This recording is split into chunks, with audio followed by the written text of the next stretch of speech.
અમારી ચોટીલા સબ ડિવિઝન હેઠળના જે 3 તાલુકા છે, ચોટીલા, થાનગઢ અને મૂળી, આ 3 તાલુકાઓની અંદર જે ખાસ કરીને જે સરકારી જમીનો ઉપર જે દબાણો થઈ રહ્યા છે અથવા દબાણો થયેલા છે, અને એમાં ખાસ કરીને પ્રાઇમ લોકેશન હાઈવે ઉપર કે નેશનલ હાઈવે ઉપર જેવા દબાણો આઈડેન્ટિફાઈ કરવા માટે 3 મામલતદારશ્રીઓને સૂચના આપેલી છે. સાથે સાથે અમારી ટીમ દ્વારા પણ તે નાયબ કલેક્ટર ચોટીલાની ટીમ દ્વારા પણ દબાણો આઈડેન્ટિફાઈ કરતા હોઈએ છીએ. તો એના ભાગરૂપે આજે આપણે ચોટીલાની અંદર જે નેશનલ હાઈવે 47 અને જે સરકારી હોસ્પિટલ છે એની આજુબાજુ જ્યારે દબાણો આઈડેન્ટિફાઈ કરતા ત્યારે એક શંકાસ્પદ બાંધકામ છે એ જણાઈ આવે. તો એ શંકાસ્પદ બાંધકામ અંદર જઈને તપાસ કરતા ત્યાં એક કોકા કોલાનું ક્રિસ્ટલ બેવરેજનું ગોડાઉન જણાય કે જે એ સરકારી સર્વે નંબર 423 ટાવર્સ પૈકી હતું. તો ત્યાં હાજર જે ગોડાઉનના જે ચલાવતા હતા રોહનભાઈ દર્શકભાઈ આચાર્ય, તેઓને પૂછતા તેઓએ હકીકત જણાવેલી કે મને તો ભાડા કરારથી આપેલું છે. ભાડા કરાર જોતા એમાં 5,000 રૂપિયા મહિને વસૂલ કરવાની જેવી બાબતો હતી. પરંતુ આ સરકારી જમીન હોય અને આ જે ભરતભાઈ બાવકુભાઈ ખાચર છે તેઓની વિગત એમણે જણાવેલી ને તેઓ ફોરેસ્ટની અંદર એક ફરજ બજાવે છે અને આ રીતે તેઓએ જમીન ઉપર દબાણ કરી ને દર મહિને 12,000 રૂપિયા વસૂલ કરતા. કયા કયા પ્રકારની ગતિવિધિઓ તે જમીન ઉપર ચાલતી હતી? ગતિવિધિઓમાં એક તો જે કોકા કોલા અને ઠંડા પીણા અને પાણીની બોટલોને એક ગોડાઉન આવેલું છે.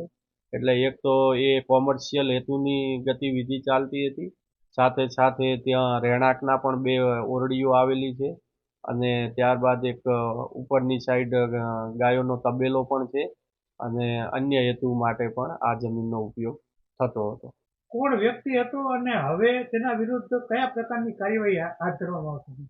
આ જે વ્યક્તિ છે દબાણ કરતા એ વન વિભાગના જે કર્મચારી છે ભરતભાઈ બાવકુભાઈ ખાચર છે તે ફોરેસ્ટર તરીકે ફરજ બજાવે છે. તેઓનો હાલ આ દબાણ કરતા તરીકે નિવેદનોની અંદર અને હકીકતો સામે આવેલી છે અને તેઓની સામે જે પણ કાંઈ કાર્યવાહી કરવાની થાય છે કાર્યવાહી મામલતદાર શ્રી ચોટીલા દ્વારા હાથ ધરવામાં આવેલી છે. કેટલા સમયથી આ દબાણ હતું અને તેમાં કેટલા કઈ રીતે આપના ધ્યાને આવ્યું? દબાણ કેટલા સમયથી હતું એ જો ભાડા કરાર જોવા જઈએ તો 27/4/25નો ભાડા કરાર છે. એટલે અંદાજિત 8 મહિના જેવું આ દબાણ થયેલું છે, પણ તે છતાંય તપાસ ચાલુ છે કે ખરેખર ક્યારે દબાણ થયેલું હતું. સાહેબ, હવે આગામી શું કાર્યવાહી હાથ ધરવામાં? અત્યારે જે ગોડાઉન છે ગોડાઉનને તો તાત્કાલિક ધોરણે સીલ મારવામાં આવ્યું છે.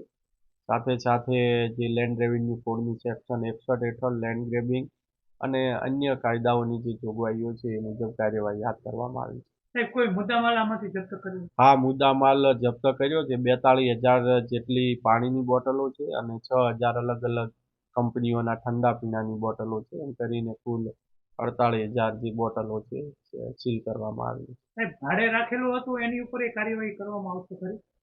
હા, એ પણ એટલા જ જવાબદાર છે કારણ કે કોઈ સરકારી જમીન ઉપર આ રીતે ખોટા ડોક્યુમેન્ટ બનાવી ભાડા કરાર કરવો વગેરે એ પણ ગુનો જ બને છે. એટલે એમની સામે પણ કાર્યવાહી છે.